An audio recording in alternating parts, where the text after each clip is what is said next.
Pai, aqui está o teu filho, o teu ungido, que vai estar ministrando a tua palavra. Enquanto ele ministra a palavra que o Senhor já tem colocado no seu coração, na sua mente para ministrar, o Senhor também tem a liberdade, ó Deus, de operar no interior de cada um, operar no externo, nos lares, nas causas, nas justiças, nos pedidos da vida de cada um. Nós estamos, ó Pai, no encontro dos vasos. E como vasos temos dito durante esses dias que queremos ser renovados, queremos ser avivados, queremos ser transformados, queremos ser moldados pelo Senhor. Então, Pai, fala, porque queremos te ouvir em nome de Jesus. Amém.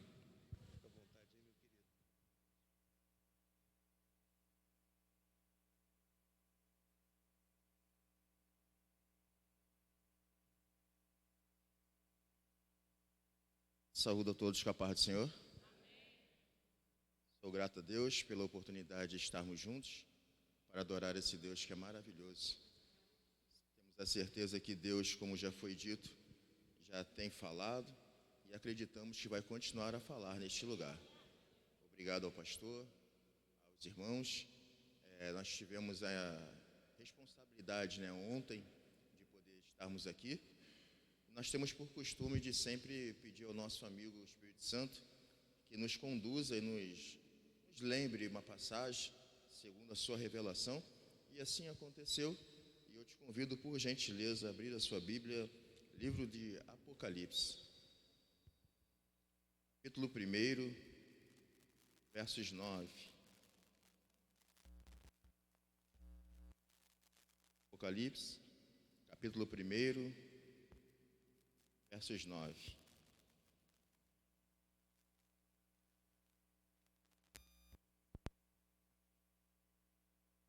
Está no telão, que está escrito assim: Eu, João, que também sou vosso irmão e companheiro na aflição e no reino, e na perseverança de Jesus Cristo, estava na ilha chamada Patmos, por causa da palavra de Deus, por causa do testemunho de Jesus Cristo. Eu vou ler novamente. Eu, João, que também sou vosso irmão, e companheiro na aflição, na tribulação, no reino, e na perseverança em Jesus Cristo, estava na ilha chamada Patmos, por causa da palavra de Deus e por causa do testemunho de Jesus Cristo. Poder se assentar em nome de Jesus? Verdade,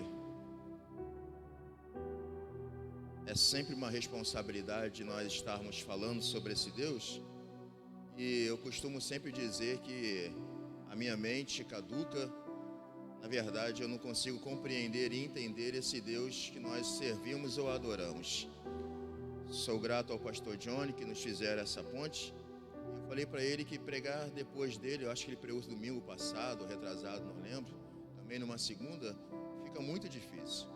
Mas como eu tenho a certeza que Deus faz como quer, do jeito que quiser, temos a certeza que Ele é um Deus que a nossa mente e intelecto não consegue compreender.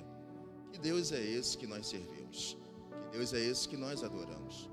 Um Deus que não precisa de grandes coisas, um Deus que nunca precisou de grandes homens ou de grandes mulheres, pelo contrário. Porque tudo é dele, para ele, e sem ele, nada seria feito. Um Deus que é o dono do ouro, da prata, do sol, da lua e das estrelas, o Senhor do universo, o Deus forte, um Deus que desde a eternidade resolveu sempre se manifestar e mostrar a grandeza de um Deus que nunca perdeu o controle da situação. Que Deus é esse que nós servimos, que Deus é esse que nós adoramos, um Deus que desde o início se apresenta para mostrar em sua palavra que Ele é um Deus que cria, que forma, que prepara, que gera, mas também vai estar escrito que através dessa criação, essa geração, essa formação, Ele vai se apresentar dizendo que no princípio Ele cria, no princípio Ele forma.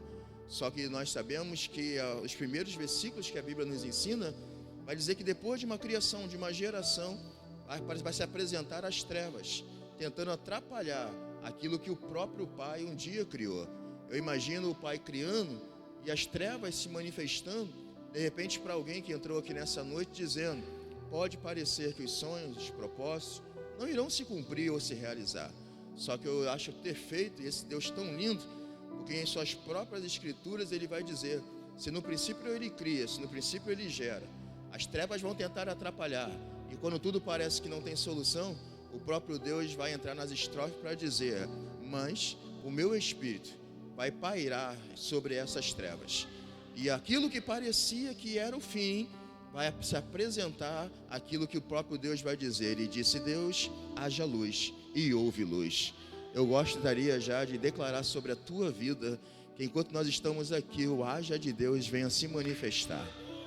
De repente você está entrando ou entrou essa noite sorrindo por fora, mas pode ser que a sua alma esteja chorando por dentro. Só que onde havia trevas, vai pairar o Espírito Santo. Onde as trevas estão tentando atrapalhar e sucumbir os projetos, que o haja de Deus aconteça na nossa casa, na nossa família, nos nossos propósitos, nos nossos sonhos. Que Deus é esse que nunca se preocupou com alguém que canta bem, toca bem, ensina bem. Estude muito, aprenda muito. Só que Deus, eu imagino uma licença poética, olhando o céu e vendo pessoas que no meio da sua pequenez, na dificuldade, no choro, na dor, na luta, nos reveses labutas da vida, eu imagino Deus se olhando lá do céu, de uma licença poética, dizendo e percebendo que em meio a tudo que está acontecendo, ainda tem alguém que levanta a sua harpa, dedilha, olha para o céu e vai dizer: Ele é o meu pastor e de nada eu tenho falta.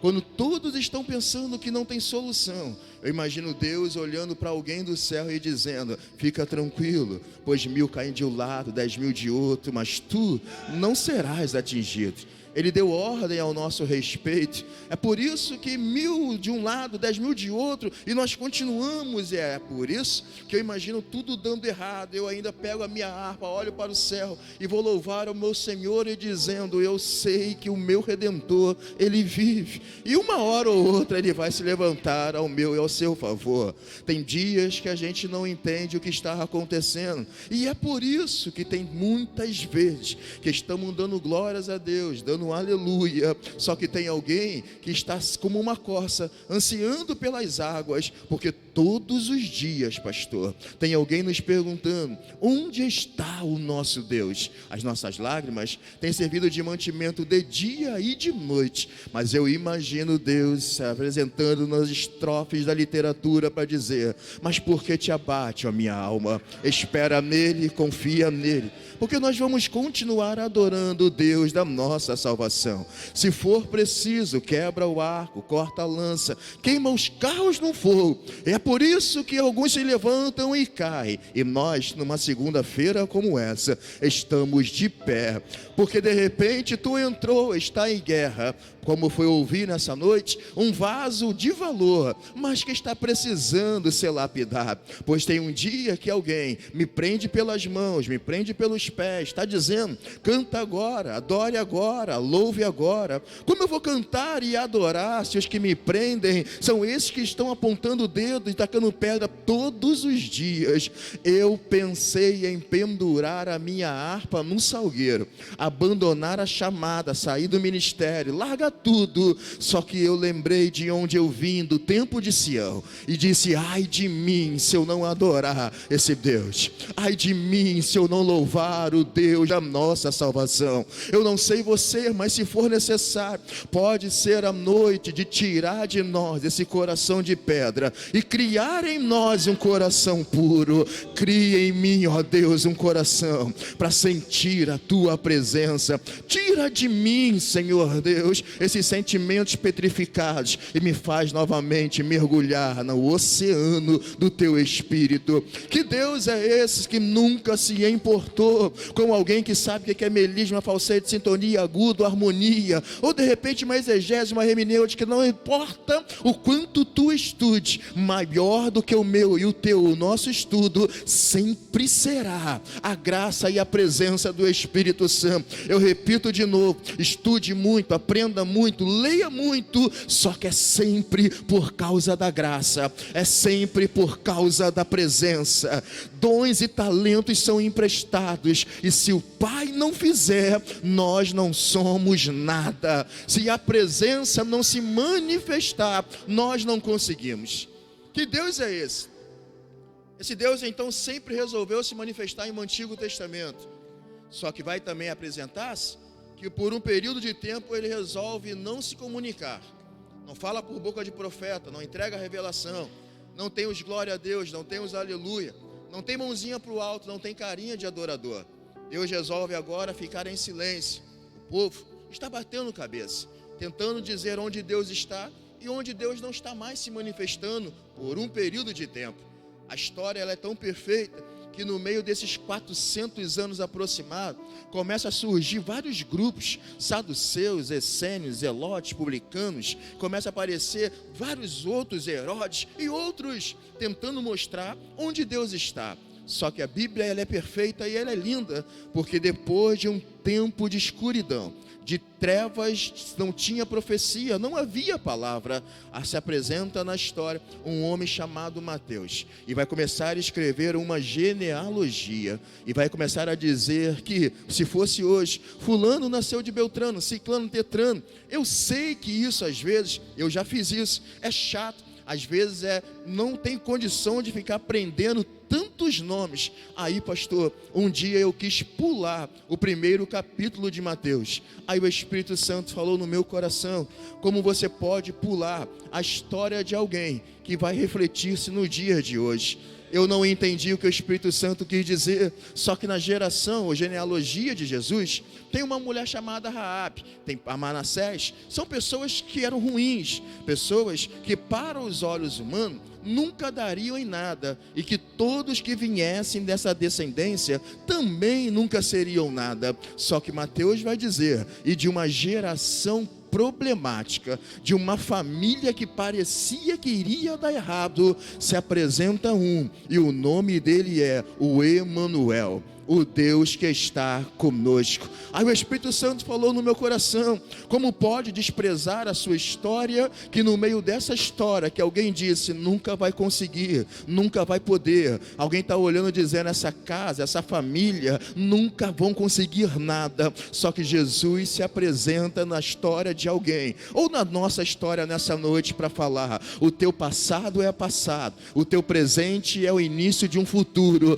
só que você sabe de onde você veio. Alguém está apontando o dedo dizendo que não vai conseguir nada, mas nós podemos bater no peito e dizer, eu sou alguém que outrora não podia, mas hoje eu posso, por causa de Jesus que se manifestou na nossa casa. Jesus então começa a pregar o evangelho, anunciar o evangelho básico, um evangelho simples, um evangelho que cura, que salva e que liberta, um evangelho que transformava, um evangelho que modificava. Jesus não precisava de grandes coisas, era o básico, e o básico ainda é e sempre será o que dá o resultado. Jesus está chamando os seus discípulos, reúne todos eles, ou alguns inicialmente, chamando os discípulos, e no meio das suas escolhas, quem estão?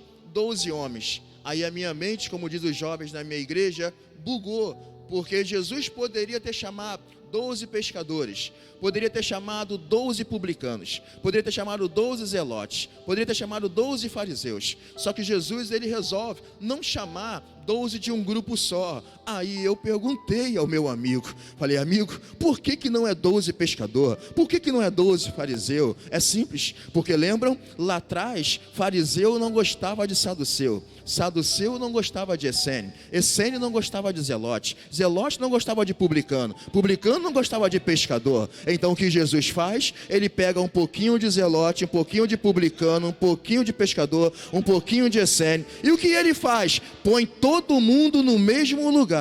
Se fosse hoje, todo mundo na mesma igreja. Lá fora você não gostava dele, lá fora você não falava com ela, aqui dentro vai ter que dar a paz do Senhor. Aqui dentro não existe esse negócio que o meu anjo não bateu com dela. Aqui dentro é todo mundo em um só propósito. Jesus não fez panelinha gospel. Ele sabia dos problemas, mas não fugiu dos problemas. Problemas não são feitos para lançar fora. Problemas são feitos para ser resolvidos. E não tem nada melhor do que colocar junto para resolver problemas do passado. Jesus já pega os 12 e vai dizer, vocês vão ter que aprender a dar glória junto, porque senão não vão subir junto para o mesmo céu. Ou estão em união aqui, ou não haverá céu para ninguém. Jesus reúne todos eles. E aí, meus mestres, eu comecei a perguntar, de qual desses 12 era o mais problemático? Com certeza alguém pode dizer, Pedro, sanguíneo, o brabo, o que faz, acontece, não leva desaforo para casa. Outros podem dizer que é Judas, aquele que estava no sapatinho, só se dando bem. Outros podem dizer que é o Tomé, o que dizem ser o incrédulo. Só que, lendo esse texto, eu percebi que tinha um pior do que eles em atitudes. E o nome dele é João. E aí, pasmem, eu também fiquei pasmado quando eu comecei a ler que um dos piores ou dos mais problemáticos era João. Aí eu comecei a pedir a Deus. O Espírito Santo falou no meu coração. Um dia, esse rapaz, jovem, 24 anos de idade aproximado, um menino que foi chamado por Cristo para pregar esse evangelho, viver as manifestações, ver as revelações, mas era novo e tinha muita coisa para aprender. Aí então esse jovem um dia, ele vai ser chamado por Jesus. Jesus vai chamar João e vai dizer, João, me faz o favor, vai pregar lá em Santa Amélia, se fosse hoje, tá? De onde eu venho. João foi pregar lá em Santa Amélia. Chegando em Santa Amélia, ele ouviu e viu que as pessoas não queriam dar glória, não queriam nada com o evangelho. As pessoas eram duras de coração. João volta para Jesus e vai dizer, mestre, o que foi, João? Eu vim lá de Santa Amélia, o povo não quer dar glória, não quer dar aleluia, o povo está difícil de ir para a igreja. Eu imagino Jesus e o texto vai dizer, e o que vamos acontecer, o que vai fazer? João olha e diz, que a gente ore, e que desça fogo do céu, e que mata todo mundo, porque já não quer mais ouvir esse evangelho. Eu imagino Jesus olhando para João, dando um sorrisinho, dizendo, filho, tu tá acelerado demais, chegou agora, já que é fogo do céu, matar as pessoas, calma, tá muito ansioso no evangelho, vai devagar, as coisas não são assim. João então passa o tempo, de novo Jesus vai mandar agora 2 em 2 pregar o evangelho. Agora esse evangelho é lá na Vila Pauline, ou melhor, aqui, né, em Vila Pauline. Só que chega na Vila Pauline, tá João pregando com seus amigos. Vai 2 para um lado, vai 2 para o outro. João tá olhando um grupinho lá na esquina pregando. João tá olhando e dizendo, peraí, volta para papai, olha o que está acontecendo. Fala, meu filho João, o Senhor mandou a gente pregar. Nós fomos, só que lá na esquina tem um outro grupo pregando também esse evangelho. Só que eles não é um dos nossos, não anda conosco. Vamos mandar eles calarem a boca. Jesus olhou e falou assim, não, meu velho, é melhor que eles preguem o mesmo evangelho, mas estejam fazendo a minha vontade, do que estar contra nós, porque quem é conosco se ajunta, e quem não é se espalha. Cada um toma conta do seu ministério. Uns vão pregar alto, outros vão pregar baixo, outros vão dar glória, outros vão dar aleluia, outros vão correr, outros choram, outros pulam. Um usa saião, outro usa bermuda, outro usa calça. O problema não é teu, João. O problema é que você faça a sua parte. Ou melhor, João, toma conta da tua vida, cara, e deixa que o Pai cuida de quem está do lado de lá. João olhou e falou assim, não é possível. 2 vezes ele me repreende. Então João tem a linda ideia, 3ª vez na Bíblia, e agora ele já não vai sozinho, chama seu irmão e vai dizer, vamos lá, mano, por quê? Porque se der ruim para mim, também dá ruim para você. Vai lá, João e Tiago, eles estão agora indo de novo, chegam perto de Jesus, eles pensam, fui 1 vez, ele me repreendeu, fui 2 vezes, ele me chamou a atenção, e agora? Vamos chamar mamãe, Salomé. Salomé se apresenta e vai chegar para Jesus e vai dizer, mestre, eu preciso te apresentar os meus filhos. Jesus olhou para ela e falou, como é que é? Os meus filhos são os Boanerges, os filhos do trovão, canta muito, prega muito, toca muito, fala muito balabala house, eles são os melhores da igreja. Jesus deve ter dado um sorrisinho, pastor, e perguntou, o que tu quer que eu faça por eles? É simples, que um sente do teu lado esquerdo e o outro sente do teu lado direito. Jesus olhou para ela e falou, olha só, sentado do meu lado esquerdo esquerdo ou sentado do meu lado direito, não sou eu que determino, mas é papai do céu. Só que tem uma coisa, eles vão beber do mesmo cálice que eu bebo. Eu imagino ele olhando para a mamãe e dizendo: mamãe Salomé, porque quem senta do lado esquerdo não é melhor do que quem senta do lado direito. Quem está com o microfone não é melhor do que quem está sem microfone. Quem está na sonoplastia, servindo água, tocando, pregando, ensinando, ou se está só sentadinho, o que importa é estar cheio da presença do Espírito Santo. Não existe cargo melhor. A minha carteirinha não me leva para o céu. A minha oratória, a minha didática, a minha homilética não pode abrir os céus para mim. Se não for pela presença, não tem como. Eu imagino Jesus se levantando, olhou e falou para os discípulos: por causa disso, todos os discípulos vão morrer. Eu imagino Pedro dando vontade de dar-lhe um tapa na orelha de João. Eu imagino o André ficando nervoso. Eu imagino todos aí dizendo: olha o que tu está fazendo, João. Só que tem uma coisa, no meio desses 12, eu vou separar um para contar a história. E aí quem é que separado é para contar a história? Eu preciso correr, porque vai agora os discípulos pregar, anunciar. Cristo se entrega à morte, os discípulos morrem. Aparece Paulo, Paulo também morre. Só que a Bíblia nos remete não mais para Jerusalém, mas para um lugar chamado Ásia Menor. A Ásia Menor tem alguém que está pregando o evangelho ainda, só que não tem mais 24 anos de idade. Agora é um homem, um senhor como eu, cabelo branco, barba branca, um ancião, 93 anos de idade aproximado. João está pregando na Ásia, e na Ásia tem um problema, porque agora já não tem Pedro, já não tem Tiago, já não tem os discípulos, mas quem está indo lá na Ásia Menor? João, o velho.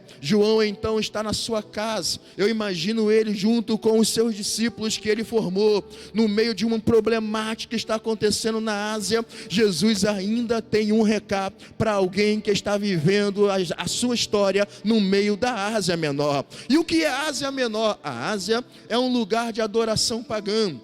A Ásia é um centro de prostíbulo não só natural como espiritual. A Ásia está permitindo os prostitutos gospels entrarem nos santuários divinos, pregarem os utensílios espirituais e viverem uma vida como se fossem santos, sendo mundano. Estão dando microfone para prostitutos pregar, estão dando os músicos, os instrumentos para músicos prostitutos tocar, estão trazendo as celebridades da Ásia para cantar, tocar, pregar e depois ir embora. A Ásia está aceitando o certo como se fosse errado e o errado como se fosse certo. A Ásia está dizendo: pode vir do jeito que quiser e permanece do jeito que veio, pode fazer o que achar que está bom, não precisa mais carregar cruz, não precisa mais pagar preço, não precisa mais orar, não precisa mais buscar, está liberado. É um evangelho laico, faz o que tu quiser. A Ásia está abrindo portas para o mundanismo entrar. Os gnósticos estão ensinando que Jesus é coisa do passado e que não existe esse negócio que ele vai voltar nas alturas. Estão quebrando porque estão pregando um evangelho muito simples, que é só receba, é só toma, é só vai ganhar, é só porta aberta, vai ser curado, vai acontecer. Só que tem um recado dos céus para João, chamando João no meio da sua casa, na sua história, 93 anos de idade, o evangelho verdadeiro está sendo silenciado, porque tem alguém que poderia pregar e não prega, poderia ter alguém que se levantasse e não se levanta. Só que Deus, ele não abre mão dos seus propósitos, e o propósito é: eu não estou me preocupando com os dias maus que tu está vivendo, eu preciso usar alguém para levantar a sua voz contra a Ásia e pregar uma verdade. Qual é a verdade? Que ele ainda cura, que ele ainda salva e que ele ainda liberta. Aprenda a falar o grego, o hebraico, o aramaico, o latim, espanhol, mas nunca perca a essência, que Jesus cura, que Jesus salva e que Jesus liberta. Aprenda o que é sustenido, aprenda o que é para cima, para baixo. Possa fazer um letra, 2, 3, 4, 5, só que isso não pode tirar a essência do Espírito Santo que habita dentro de nós. Só que João está prostrado. A Ásia parece que está ganhando, a Ásia parece que está vencendo, a Ásia parece que está dominando, o mal está entrando, e na Ásia já entrou entrou na igreja, a Ásia já tomou alguns púlpitos, a Ásia já está fazendo agora de sacerdotes políticos e políticos sacerdotes. Está tudo contrário, está tudo mudado. Só que Deus se levanta do céu e vai dar um recado. Aparece um homem chamado Policarpo, bate na porta de João e vai dizer: João, meu velho, chegou a hora de se levantar contra essa prostituição que está sendo pregada na Ásia. Estão confundindo o verdadeiro evangelho com o oba-oba, que pegou, que capota, que vira, que quebra, que explode. Não tem nada disso. O evangelho ainda é renúncia, ainda é portas fechadas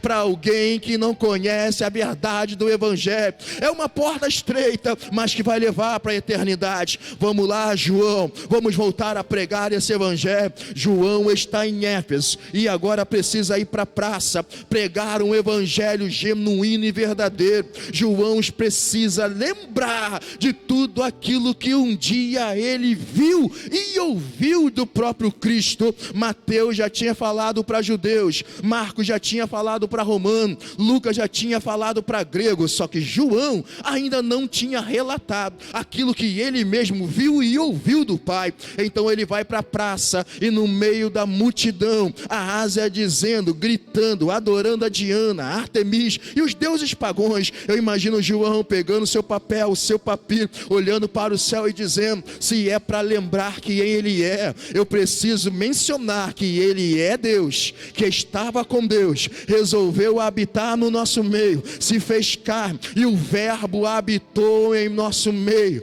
e ele é a luz de todos os homens, e sem ele não havia luz, porque a família, as casas, a vida estava em trevas. João capítulo 1, quem ele é o Cordeiro Santo de Deus, que tira o pecado do mundo. Quem é João? Imagina João dizendo: eu estou lembrando, ele falou que ele é o Cordeiro que tira o pecado do mundo. João está na praça pregando, dizendo, capítulo 2, Jesus foi chamado às festas da boda de Caná da Galileia. Pensaram que a festa acabou porque o vinho terminou, só que eles não sabiam e não criam quem é que chegou na festa. E onde Jesus está, alguma coisa já está acontecendo. Uma família que seria destruída, mas Jesus chegou e apresentou e disse: o que tu tens? E a mulher vai falar com ele, Jesus: não é chegada a minha hora. Então Jesus deu a ordem, fazer o que, né? A mulher disse: então faz tudo quanto esse homem mandar.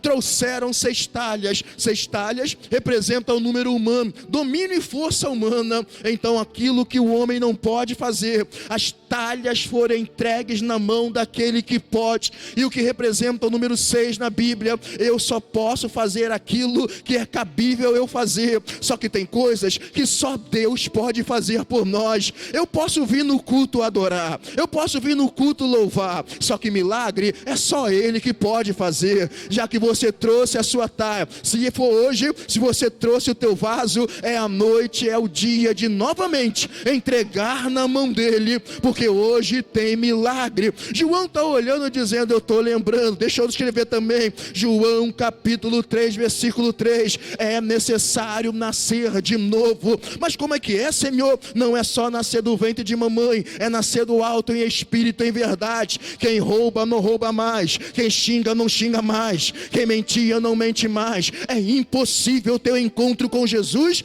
e voltar para casa do mesmo jeito. Não tem como ter encontro com o Senhor e ser a mesma criatura. É necessário nascer de novo. João está feliz e lembrando, a multidão na Ásia está cercando. Capítulo 4, verso 4, é necessário passar na Vila Pauline. Por quê? Porque no versículo que vem à frente, haveria uma mulher cansada, fadigada, oprimida, machucada. Jesus se apresenta e vai perguntar: dai-me dessa água. Tu não pode falar comigo que eu sou samaritano e tu és judeu, mas se tu soubesse quem te pede água nessa noite, você logo daria a tua água, porque quando o Pai começar a dar a água que Ele tem para dar, rios de águas vivas vão fluir de dentro de ti. Por gentileza, levanta a sua mão, por favor. Chegou a hora, e agora é, em que os verdadeiros adoradores não vão adorar só no templo, não vão adorar só no monte, não vão adorar só em Santa Amélia, Belfor Roxo, Rodaema, adjacência, Vila Pauline, mas os verdadeiros adoradores adoram o Pai em espírito, porque o Pai é espírito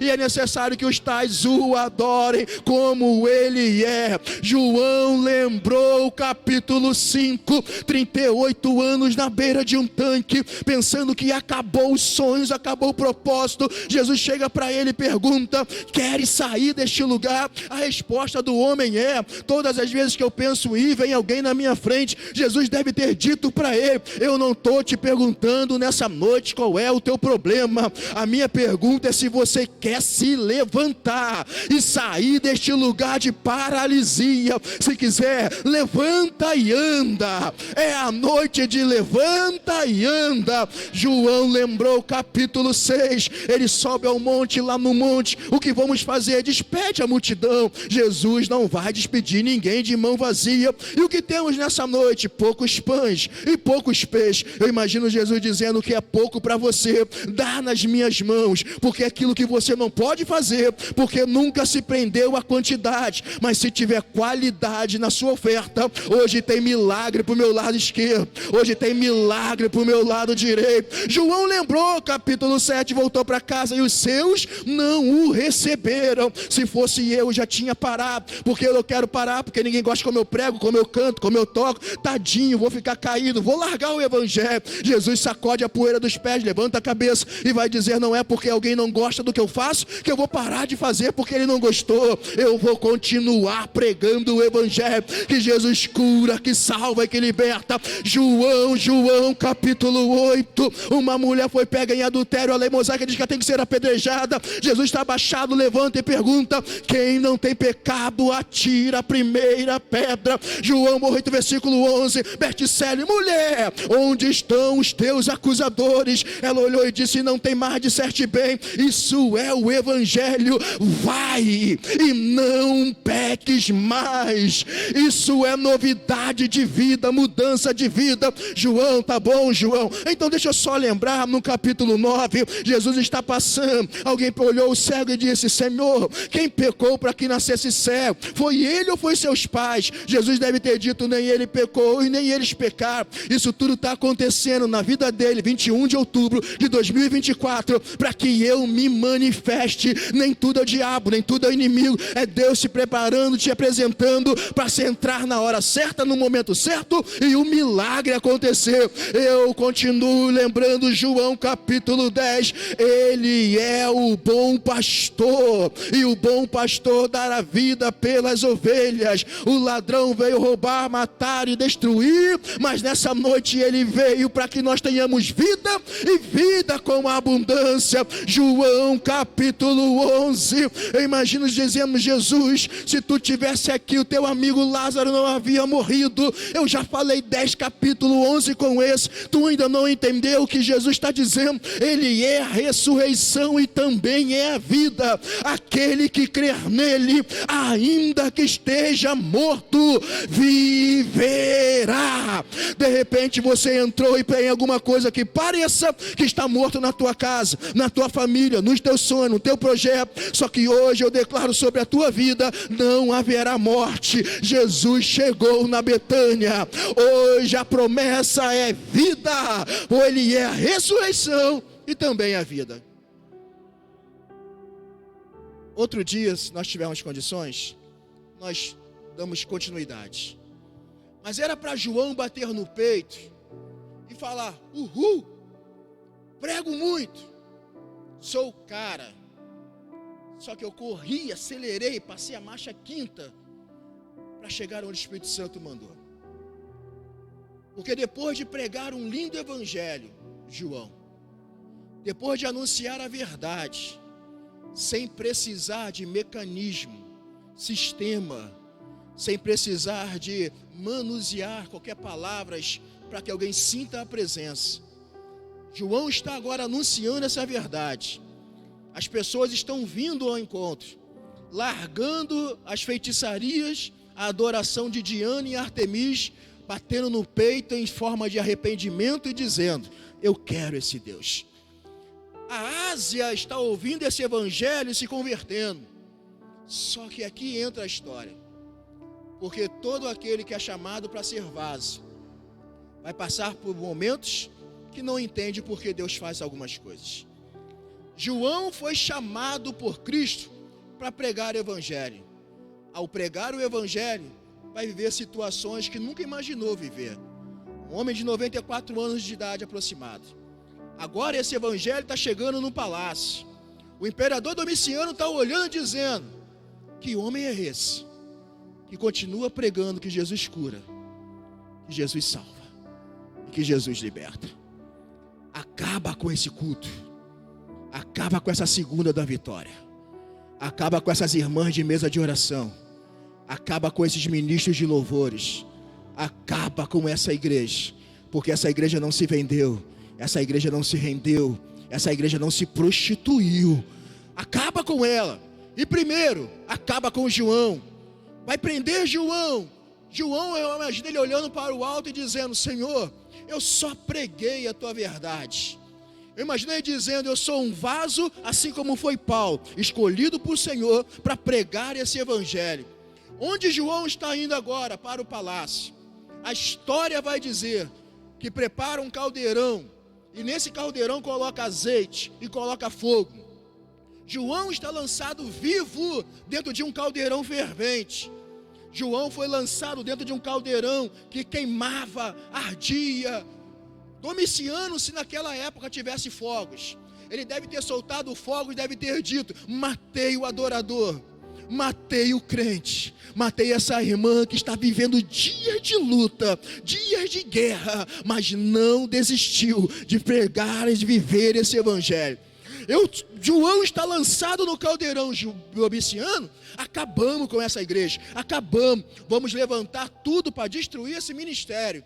Só que Domiciano, 6 horas da manhã, se levanta com os seus discípulos, com os seus soldados, com os seus sacerdotes, e vai agora ver os restos mortais de João. E quando ele olha para dentro do caldeirão, João, o velho, está olhando para ele e deve ter dito: nananina não, Domi, se tu me joga no chão, eu bato de cabeça, eu sou velho, eu morro. Só que tu está tentando me matar dentro de um caldeirão com azeite, está tentando me matar num caldeirão com fogo. O azeite e o fogo é uma tipologia do meu amigo Espírito Santo. Quando você pensou que estava me matando, você estava me fortalecendo para eu continuar pregando, para eu continuar adorando, para eu continuar louvando, para eu continuar de pé. Domiciano olhou e falou: que homem é esse? Já jogamos pedra, já caluniamos, já defamamos, já dissemos tanta coisa dessa igreja, desse pastor, desse ministério, e ainda não está dando certo. Então faz o seguinte: tira ele do caldeirão fervente e lança ele num lugar chamado Patmos. Repita comigo, por gentileza: Patmos. O lugar que ninguém quer estar. Me perdoe quem nunca foi, se prepare, um dia você vai. E aí eu comecei a falar: Deus, João está em Patmos. Quem chega em Patmos não volta. Patmos é lugar de bestas feras, soldados romanos, alguém que está preparado para a morte. E o que é Patmos dos nossos dias? É simples. Patmos é aquele lugar que eu nunca pensei em ir, situações que eu nunca pensei em passar. Eu nunca imaginei estar em um lugar por pregar esse evangelho. Eu nunca imaginei sentir tanta dor por estar pregando o reino dos céus. Eu nunca imaginei ser tão caluniado, tão atacado, tão apedrejado. Por quê? Porque eu sou bom? Não, é porque está pregando esse evangelho. Estou levando para um lugar e a Patmos dói, a Patmos machuca, porque em Patmos os amigos vão embora, em Patmos a família não entende, em Patmos a despensa às vezes está vazia, em Patmos eu dou glória a Deus, eu dou aleluia, levanto a mão aqui, eu sou crente demais, mas chega dentro de casa, a situação é outra, e a mesma força que eu tenho para orar alguém aqui, em Patmos eu não tenho força para orar alguém dentro da minha casa. Aqui eu canto, aqui eu prego, aqui eu toco, mas em casa a Patmos está me esperando. Patmos é aquele lugar que a gente olha para o céu e está dizendo: Pai, eu nunca quis fama, eu nunca quis aplauso, eu nunca quis plateia, eu nunca quis nem ser crente, mas é o Senhor que me chamou, é o Senhor que me trouxe. Eu não estou entendendo por que estou passando por isso, e o melhor é que em Patmos os céus não respondem. No Patmos Patmos, os céus não falam. Em Patmos, o céu não vem mandar profeta, não tem abraço, não tem revelação. A gente ora, e quanto mais a gente ora, parece que mais assombração aparece. Mas está buscando, pior está ficando. Parece que quanto mais eu leio, menos eu aprendo. Quanto mais eu busco, mais longe eu estou. E Patmos é o lugar que na visão humana acabou os propósitos, acabou os sonhos, acabou tudo aquilo que Deus prometeu. Só que Deus é um Deus que não perde o controle da situação. Patmos está sendo vivenciada por João. Aí eu perguntei, meu amigo Espírito Santo, é João, é o teu amigo, é o que reclinava sobre o teu ombro, e o porquê que é João? Aí os céus falou ao meu coração, eu chorei na minha casa, porque os céus bradou na minha alma, e eu entendi, e o Espírito Santo se revelou dizendo, eu não posso dar Patmos para quem os céus não confia. Eu não posso levar alguém para lugares de dor, de choro, de grito, onde os céus está dizendo, eu sei que vai parar, eu sei que vai desistir. Então eu vim dizer para um vaso nessa noite, que está cansado, chorando, está passando por dia de guerra, de luta, de prova, só que tem um Deus que te colocou em um lugar, e neste lugar, para nós é morte, para nós é queda, para nós é derrota, só que Deus está preparando algo novo no meio do nosso problema. Patmos não é uma ilha só, Patmos é um complexo de ilha, é um arquipélago com 12 ilhas, e o número 12 na Bíblia representa equilíbrio. E o que Deus está fazendo com João, eu não posso te tratar ou trazer equilíbrio para alguém enquanto você não estiver equilibrado para viver a situação que eu estou te colocando.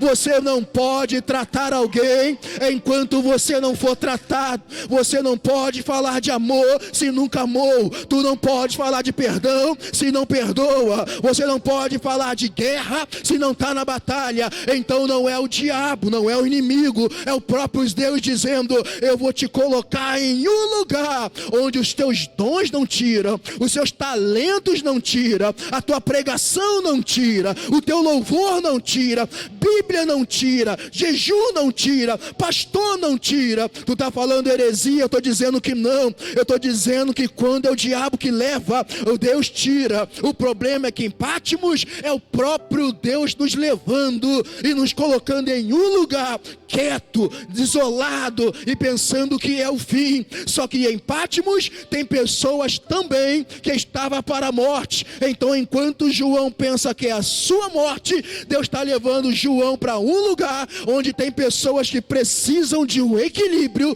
para continuar viva na sua vida desequilibrada. Então o que Deus está fazendo com alguém nessa noite é te levando para Patmos, para tratar de pessoas que já estão em Patmos, para que essas pessoas desequilibradas vejam o equilíbrio que há em você. Eu estou em Patmos, mas eu não nego o nome do Senhor.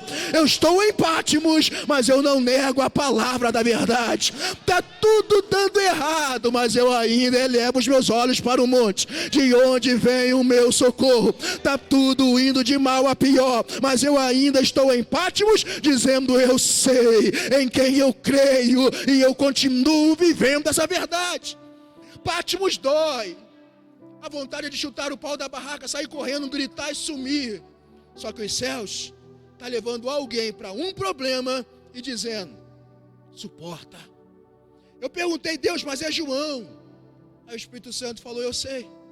Só que lá atrás, ele queria fogo do céu. Ele queria posição na igreja. E ele queria mandar as pessoas calarem a boca. As suas atitudes eram humanas na minha presença. Então, como eu não permito que o inimigo toque, mas eu preciso tratá-lo por dentro, então eu levo ele para Patmos. E em Patmos, quem não perdoa, vai ter que perdoar. Quem não abraça, vai ter que abraçar. Eu perdoo, mas é ele longe. O céu está dizendo, isso nunca foi perdão. Eu não tenho nada contra, mas é ele lá e eu cá. O céu está dizendo, se prepare, porque eu vou te levar para Patmos. porque em Patmos eu vou tratar algumas coisas que precisam sair daqui de dentro. Quem é João? É discípulo, é apóstolo, é pregador. Só que os céus está preparando o Patmos para tratar alguém na terra, para poder ver coisas novas no céu. Ninguém pode ver os céus se ainda tiver com a terra dentro. Ninguém pode ver a glória de Deus se tiver preso a sintomas humanos. Então Patmos não é para te matar, Patmos não é para te destruir, Patmos é para tirar de nós o mundanismo que há em nós e que nós não percebemos. Então se prepare, se tu nunca foi, um dia chega. Só que Patmos também não é só derrota. Patmos eu estou vivendo em dias que não queria viver. Eu até pensei em parar, só que imagino João fechando os olhos e dizendo: Deus, eu não estou entendendo, é tanta guerra, tanta prova, tanta luta, mas se tem um propósito, seja feita a tua vontade. A Bíblia vai dizer, e eu não sei como, se de olhos fechados, dormindo, arrebatado, só sei que o mesmo que está no problema, ele abre os seus olhos, e quando ele abre os seus olhos, ele já não está mais no mesmo lugar de morte. Percebam, o corpo dele está em Patmos, mas a sua mente está no céu. Eu estou em Belfor Roxo, mas eu não sou de Belfor Roxo. Eu estou no Rio de Janeiro, mas eu não sou do Rio de Janeiro. O meu corpo está em Belfor Roxo, mas a minha alma, o meu espírito é dos céus. Os céus estão olhando para alguém dizendo: suporta, respira fundo, a qualquer hora, a qualquer momento você vai abrir os olhos. João está olhando e já não tem bestas feras, já não tem morte. E o que tem? Tem uma voz que está dizendo: João, meu filho, tudo que você vê, você escreve, e tudo que você escreve, você vai enviar. Diga que Deus entregou o filho entregou ao anjo, e o anjo está te entregando. Mas o que eu vou falar, papai? Começa assim: diga que eu sou o que abre e ninguém fecha, e eu sou o que fecha e ninguém abre. Diga que eu sou o alfa e eu também sou o ômega. Diga que eu sou o princípio, eu sou o fim. Diga que eu sou o que é, que era, o que há de vir. Diga que eu sou aquele que abriu as portas e ninguém pode fechar. Diga que eu sou o Tissenui, Rafá, Jireh, Adonai. Diga que eu sou a tua bandeira, a tua luz, a tua força. Diga que eu sou o teu médico, o seu advogado, o seu pai. Diga que eu sou teu amigo, aquele que não abre mão. E diga para a minha igreja que eu sou o que ando no meio dos cartiçais e conheço as igrejas na palma das minhas mãos e nunca perdi o controle da situação. Diga que eu sou o que morreu como cordeiro, mas ressuscitou como leão. Diga que eu sou o que tem a chave da vida e do inferno. Diga que eu sou a verdadeira estrela da manhã. Diga que eu sou o poderoso na batalha, o Deus forte dos exércitos. Diga que eu sou o que te cura, que te sara, que te renova. Diga que eu sou o que pega o vaso caído, abatido, e coloca na posição depois de passar por Patmos, para ver o que os seus olhos não viram, seus ouvidos não ouviram e não chegou ao seu coração. João, João, João, tu está entendendo, meu filho? Você não está em Patmos para a morte, é porque eu preciso me revelar, eu preciso te levar para o nível maior de intimidade. Eu não te trouxe neste lugar para te matar, eu não estou permitindo o mal para te destruir, é porque eu estou forjando em você um caráter maior e mais forte para aguentar o que está por vir. João, meu filho, você não pode parar, você não pode desistir, você não pode abandonar. João, sim, pai, escreva: eu, João, que também sou vosso irmão e companheiro na aflição e no reino e na perseverança de Jesus Cristo, estou na ilha chamada Patmos por causa da palavra de Deus e do testemunho de Jesus Cristo. Eu encerro. Você pode parar, você pode desistir, só que o céu está olhando para alguém nessa noite dizendo: você é testemunha de Jesus Cristo. E aí a gente não entende por que tanta dor, a gente não entende por que tanta luta, a A gente não entende porque a gente sofre tanto. A gente não entende porque tem dias que os céus não falam. É os céus olhando para alguém, para mim, para nós, dizendo: porque você é testemunha da minha palavra. Alguém já era para ter morrido e não morreu por causa de você. Alguém já era para ter desistido e não desistiu, porque está olhando para alguém dizendo: como é que pode suportar? É tanta pedra, é tanta luta, é tanto choro, e ainda continua com um sorriso, indo para o culto, levantando a mão para o céu, dando glória a Deus. Que Deus é esse? Você não pode desistir. Tem alguém que está te olhando dizendo: eu quero servir o Deus que essa pessoa serve. E eu encerro nessa noite. Eu, Cláudio, estou na ilha chamada Patmos. Tem dias que Deus não fala, tem dias que Deus não revela, tem dias que Deus não se manifesta, tem dias que eu não sinto arrepio, tem dias que eu não falo língua estranha, tem dias que a despensa está vazia, tem dias que a enfermidade chega, tem dias que está tudo dando errado. Só que eu não posso parar, eu não posso desistir. Uma vez só, por gentileza, não é gatilho de pregação, é só para que você me ajude a encerrar essa pregação. Pega essa mão dessa pessoa que está do seu lado e diga para ela: não para não, meu irmão, está mais perto do fim do que voltar para o início. Os céus confiam em você e está te chamando de testemunha.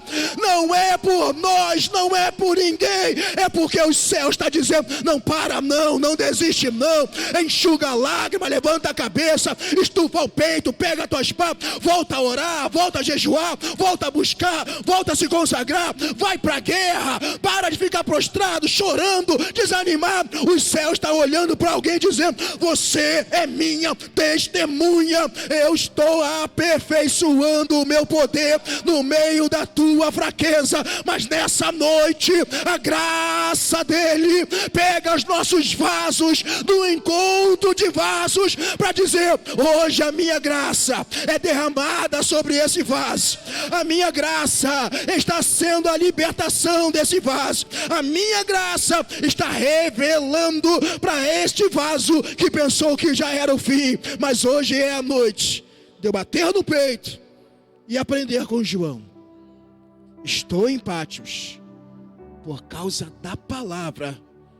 E que honra, pastor, ser testemunha de Jesus Cristo.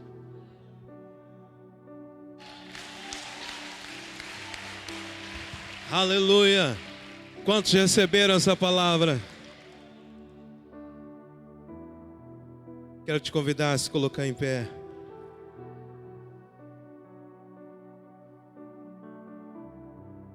Eu não sei